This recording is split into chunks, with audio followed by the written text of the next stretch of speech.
For the nearly 27,000 people who ran the Boston Marathon Monday, they now all have a story to tell of that awful day when 2 bombs claimed 3 lives and injured well over 100 people.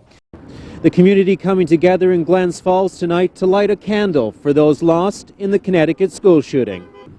For the last 6 years, the Rogers building here in downtown Glens Falls has stood empty, but now a local developer is sending it a multi-million-dollar lifeline. Republicans have a big enrollment advantage in the North Country District, which of course could benefit Matt Doheny, but both candidates say they will be victorious come Tuesday. Hurricane Sandy causes thousands of dollars in dock damage here in Lake George. I'm David Storey. I've got details coming up. For the nearly 27,000 people who ran the Boston Marathon Monday, they now all have a story to tell of that awful day when 2 bombs claimed 3 lives and injured well over 100 people. Dr. Dan Larson of Queensbury was running his 44th Boston Marathon and had crossed the finish line 30 minutes before the explosions.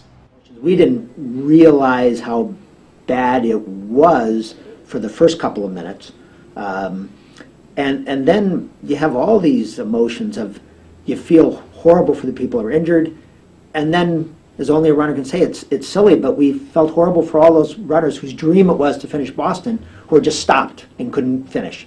Larson, who had run the race in 3 hours, 39 minutes, and 27 seconds, was 4 blocks away in a hotel lobby, meeting up with old friends when the blasts occurred. His first thoughts as a doctor, to head back to the finish line to offer help to first responders.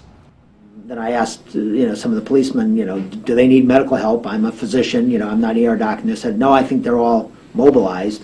Then you were just ambulances coming in everywhere, helicopters swooping in. You began to get an idea of the scope of this.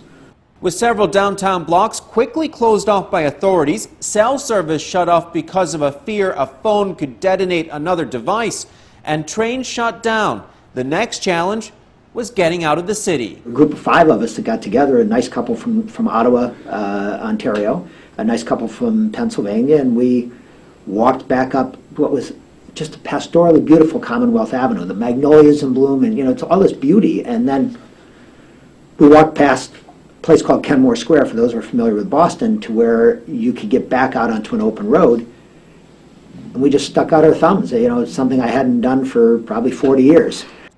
Larson says that Monday's attack will not deter him from heading back to Boston, as he plans to lace up and once again compete in next year's marathon. For Look News, I'm David Storey.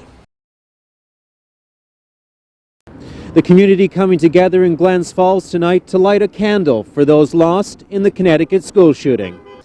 Members of a local church gathered in silence this evening at Centennial Circle in downtown Glens Falls to show their respects for those lost in last Friday's shooting at Sandy Hook Elementary School in Newtown, Connecticut. And I do believe that the power of love can overcome the deepest, darkest evil. Local members of the Adirondack Friends meeting based in South Glens Falls joining together as 3 more young children were laid to rest today following the tragic shooting which claimed 20 children and 6 adults. Regina Haig is the church's minister and says for the many parents in her congregation, this tragedy is hitting close to home. It is because we know that but for the grace of God, there goes our children and our community. And it's really scary to think that could happen, but it's entirely possible. Tonight's candlelight vigil in Glens Falls, just one of many happening across the nation tonight.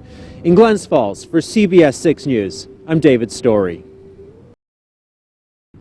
For the last 6 years, the Rogers building here in downtown Glens Falls has stood empty, but now a local developer is sending it a multi-million-dollar lifeline. Outside, this building looks like it's in pretty good shape, but the interior tells a much different story, having stood empty for 6 years. Today, developer Peter Hoffman announced he has purchased the Rogers building, as well as the vacant building next door at 14 Maple Street. Well, the building was built in 1927. So with that, there's asbestos component in the building that we'll have to have taken out, removed, and before anybody can really do any work on the building. And then the roofs all the way on down through will be demolished and fully put back together. The $3.5 million project will see both buildings completely gutted and then renovated into retail space on the ground floor and 37 apartments above. Ed Bartholomew is the City of Glens Falls Economic Development Director and welcomed the news that this building will soon bring a long-neglected downtown street corner back to life. It'll just be a vibrant corner. The location couldn't be more perfect across from City Park and Crandall Library. Looking at the Civil War monument right in the center of downtown, I think that Peter has indicated he doesn't feel he's going to have any difficulty in running the apartments, leasing the apartments out. This is developer Peter Hoffman's 8th project in downtown Glens Falls, and he has seen the city come a long way during that time. He says that like Saratoga Springs to the city south, downtown is primed for development. But I think the future of Glens Falls is very Saratoga-esque. Right now we're seeing the small shops come in, the independents. We have had some nationals come about, but the growth has been so positive. And all through 2008, where a lot of other cities and municipalities slumped, Glens Falls kept going and kept moving forward, and it's been a great progression. Construction will start in the coming weeks and is expected to wrap up by May of 2013. In Glens Falls, for Look News, I'm David Storey. Incumbent Democratic Congressman Bill Owens was in Glens Falls Monday campaigning at a diner with Republican Assemblywoman Teresa Sayward. I just feel for this area that Bill is the better candidate. He has a proven record on bringing jobs to the area. Owens greeted voters inside Peter's Diner, a staple on South Street for over 50 years, as supporters of opponent Matt Doheny gathered outside.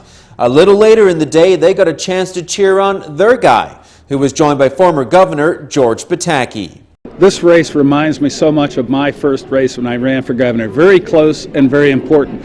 And Matt's message is what my message was. Give me a chance. We can do better. We need a new direction. And I completely agree. We can do better. We can do far better in Washington. Doheny trailed Owens by just 1 point in the most recent poll. That same poll has the Green Party candidate with about 4% of the vote. But he has since thrown his support to Owens. That was a surprise, I have to say, but we're delighted that he sees me as the person who is going to be the most reasonable in Congress and address all of the people's concerns. Former President Bill Clinton also announced his endorsement for Owens Monday, recording a robocall for voters. However, Doheny doesn't feel Clinton's endorsement will be a factor. Look, my opponent's been in office for 3 years. Since that time, we have 5,000 fewer jobs and $4 trillion more of spending. We have to go in a different direction, and I'm very simple. My final closing statement to everyone is, give me a chance. Republicans have a big enrollment advantage in the North Country District, which of course could benefit Matt Doheny. But both candidates say they will be victorious come Tuesday. For Look News, I'm David Storey. Hurricane Sandy blew through our area overnight with winds of more than 40 miles per hour, turning the waters of Lake George into an angry ocean, lashing against the village docks. Yeah, we were down here early on, like I said, probably 4 o'clock or so. They were starting to pick up pretty good, and the spray was actually landing out on the road. It, looked like the ocean, Yeah, it was pretty intense. The pressure of those waves crushing one of the village's public docks. The waves were pretty significant early on yesterday, even before we really had much of the storm here. The lake picked up. The waves were pretty intense, but really we didn't have a lot of damage anywhere near that we did for Irene. Last year when we had Irene, we lost almost all of our docks. This year we just had one that was damaged. Department of Public Works Chief David Harrington says the goal now is to find money to replace these damaged docks. He says it's not in the budget, but they're applying for grant funds. We're hoping to get them replaced in the spring. I know that the 3 that we put in were over $100,000, so probably in that neighborhood this year to replace the next 3. And you have that money in the budget? Well, no, actually, prior to this, we put in a grant application to the Department of State to have these docks replaced anyways after Irene, so we're still keeping our fingers crossed on that. Harrington says that his crew spent much of the day traveling around the village looking for other damage. The good news, it seems Lake George weathered the storm just fine. For CBS 6 News, I'm David Storey.